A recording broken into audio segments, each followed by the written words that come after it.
Good morning, or depending when you're watching this, good afternoon, good evening, or good night. My name is Ross, and as always told, I had a voice for radio, so today I'm continuing my look at all things Pokémon World 2017 by taking a look at the Masters video game team with which Ryota Otsubo won the World Championships yesterday.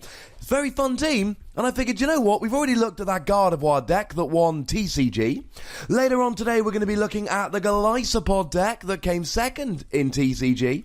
Probably should look at the VGC team, and we're going to start off with probably my favourite Pokemon on his team, his KROOKODILE.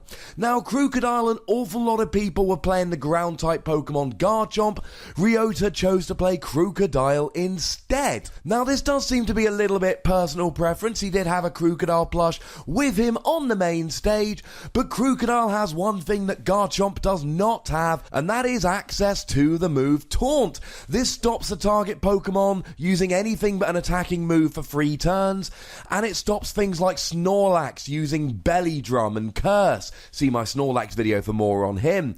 It stops Pokemon like Mandibuzz using Roost and Tailwind, and it stops Pokemon like Porygon 2 using that Trick Room attack that means that fast Pokemon go slower and slow Pokemon move first. An incredibly useful move against a whole bunch of teams. And if we quickly chuck up Sam Pendelis' team, who he beat in the finals, there was a Mandibuzz in that team and it got taunted a couple of times, and it was, shall we say, a little bit upsetting.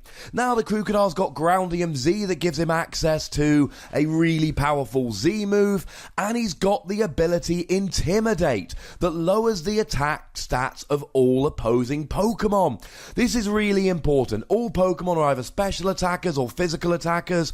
If they're physical attackers, they become weaker when KROOKODILE comes out. We have seen Intimidate users in basically every team all year, more commonly Pokemon like Arcanine and Gyarados, but KROOKODILE does it just as well. And he was an adamant KROOKODILE with the attack up and the speed down. Now the other moves he had was Earthquake, a nice double hitting ground move, useful to hit Pokemon like, for instance, Tapu KOKO, who was everywhere this weekend, but is also quite good against Pokemon like Xurkitree, who of course he was facing in the final. There was also Crunch as a nice dark type move here, getting that same type attack bonus, where you do more damage if your Pokemon and the move they're using are the same type, and a fairly standard Protect, because who doesn't want to be invulnerable for a turn? He played WHIMSICOTT with Normalium Z, also giving him access to those powerful Z moves. Remember, they are once per game. But what was really cool is that he used it with Nature Power. Now, Nature Power becomes Thunderbolt in electric terrain, and he played Tapu KOKO for this reason. And it becomes Moonblast in misty terrain. And he played Tapu FINI for this reason. Going up against a Garchomp, bring out your Tapu FINI, use that Normalium Z, and off you go. Going against my boy Araquanid, or an opposing Tapu FINI, bring out the Tapu KOKO and hit with Thunderbolt. Now, it had the Prankster move, which gives increased speed priority to status moves, means they go first, and Nature Power actually countered as this, so you could get your Z move off with priority, which was a little bit silly. It was a modest Whimsicott with extra special attack and lower attack. And it also carried the moves Charm to lower the attack 2 stages, that got priority with Prankster, Tailwind to increase the speed of your whole team by 2 stages, which got priority with Prankster, and Protect, which made it invulnerable for 1 turn. Ryota also chose Tapu FINI. Now, we've already mentioned the synergy this has with Whimsicott's Nature Power and the Normalium Z, but it was a choice spec Tapu FINI, which boosts special attack by 50%, but it could only use 1 move until it switched out, and you could use that move over and over again, but you couldn't use a different move. And it was a modest Tapu FINI, so really going for the special attack here. Now, Tapu FINI obviously has the ability Misty Surge, it's the only one available, brings in Misty Terrain, and it essentially prevents status conditions on grounded Pokemon. It also reduces increases the damage of Dragon-type moves, but that was not terribly important this weekend. Tapu Fini meant that things like a Smeargle using Spore were just things that you didn't have to worry about, and that really helped. It carried Moonblast and Dazzling Gleam, both very nice fairy-type moves, although Dazzling Gleam did hit all the opposing Pokemon, and when you've got stuff like Garchomp and Hariyama and even Salamence, which turned up in quite big numbers this weekend, being weak to Fairy, that is a good thing to have. You also had Muddy Water here, which was a nice water move that also hits all opposing Pokemon and might lower the accuracy. And instead of playing something like Protect, he actually went for an Ice Beam here. Now, he didn't have any other ice moves on his team, so this does make sense. But having an ice move for those dragon Pokemon, for those grass Pokemon, is always kind of handy. And you might get a freeze, you never know. And as much as the Tapu Fini enjoyed these double attacking moves, so did the Tapu Koko, also carrying Dazzling Gleam, but also carrying Discharge. A very similar thing, except it was for electric, and had a 30% chance of paralysis. Now, Discharge does hit your own Pokemon, but with Marowak having his Lightning Rod ability, and KROOKODILE being a ground Pokemon, which is immune to these lightning type attacks, you had a couple of partners you could bring out with Tapu Koko, meaning that you could use that Discharge without worrying about hitting your own Pokemon. Now, kind of like Tapu Fini, Tapu Koko was going for damage here. He brought the Life Orb, increasing damage by 30% but costing you 10% of your HP every turn. The Electric Surge ability gave Electric Terrain, which meant that you got 50% more power on electric moves and stopped sleep. But again, it also synergized nicely with Whimsicott's nature power, giving him access to that Thunderbolt. And kind of like the Tapu Fini, we see a modest Tapu Koko here. So again, both of these Pokemon, both of the Tapus, we're seeing spreading moves, and we're seeing special attack boosts to make sure they're hitting as hard as they possibly can. And we also see a Thunderbolt here. It's more powerful than Discharge. It's a single attacking move. It's a decent single attacking electric move, although it does have a low chance of paralysis as well. And we see a Protect. So many Earthquake users around this weekend. Like the aforementioned Garchomp, like Salamence, who was actually often paired with Metagross with weakness policy, so you could use that ground attack to activate Metagross's weakness policy when he got hit with Earthquake as well. Some turns, Tapu Koko just needs to Protect. There was also an Alolan Marowak on this team, a Pokemon I'm extremely fond of, and I was supposed to get a video up about before Worlds, but unfortunately, time. He's got his kind of own item Fit Club that doubles his attack, and this brilliant ability Lightning Rod, which means any electric moves will hit Marowak, not your other Pokemon, regardless of who they're actually aimed at, and will raise his special attack when it does. Now at this stage I do want to double back a little bit and mention Tapu Koko's Discharge.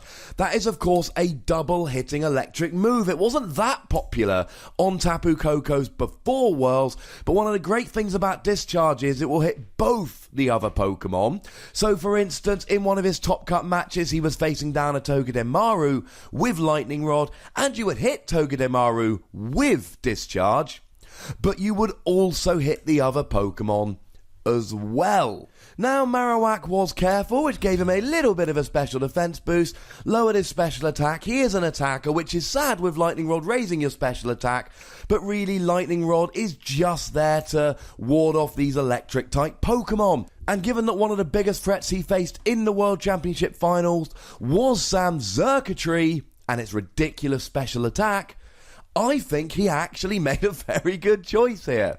Now Marowak was carrying Flare Blitz, a very powerful fire move, which had a 10% chance to burn, but did inflict 1/3 of the damage on you that you did. Totally worth it with the power, and the fact that you can take down stuff like Celesteela with this. Shadow Bone was a nice ghost type move that could also lower defense, and he obviously carried Protect on this like he did on many of his Pokemon, but probably the most interesting attack he had was Brick Break.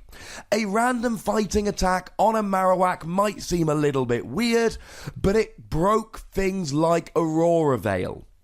And in the final, Sam used Alolan Ninetales to get Aurora Veil up. Aurora Veil is really good. Sam was even carrying a Light Clay on his Alolan Ninetales so that Aurora Veil lasted for 8 turns rather than 5. So when Alolan Marowak comes out and breaks the Aurora Veil, gets rid of it, that's very upsetting, given that Alolan Marowak pretty much, as long as played correctly, nullified Alolan Ninetales and Xurkitree. You can see why it was such a good choice for the final. Although weirdly no Boomerang on Alolan Marowak, which is a move we usually expect to see. But Brick Break was way more useful, and this dude won the World Championship, so let's not argue with him. And rounding out this team, we have Celesteela, the big, bulky Pokemon that sits there and grinds out long games. The held item here is Leftovers, restoring 1/16 of your HP every turn. Beast Boost here will allow you to raise your highest stat after taking a KO, and being a careful Pokemon, raising your special defense. It seemed like that may have been what got the Beast Boost, although unfortunately I don't speak Japanese and both of his stream games were streamed off a Japanese 3DS.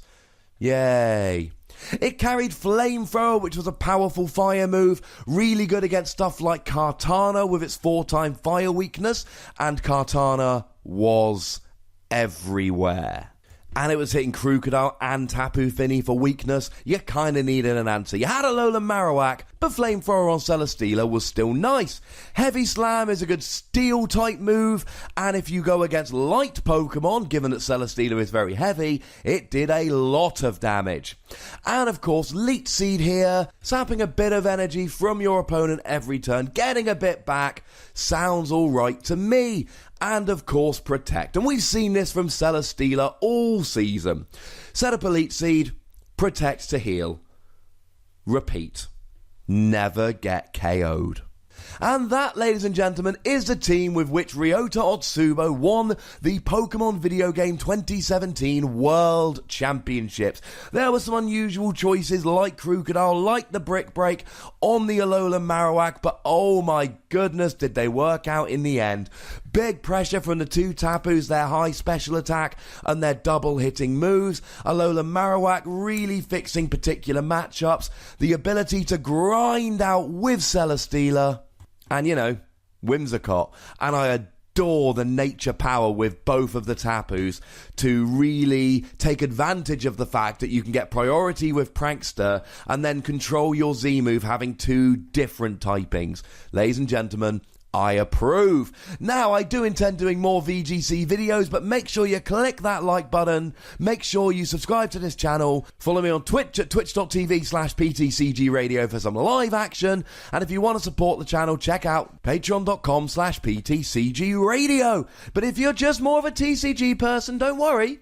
There will be many more TCG videos. If you're a VGC person, don't worry.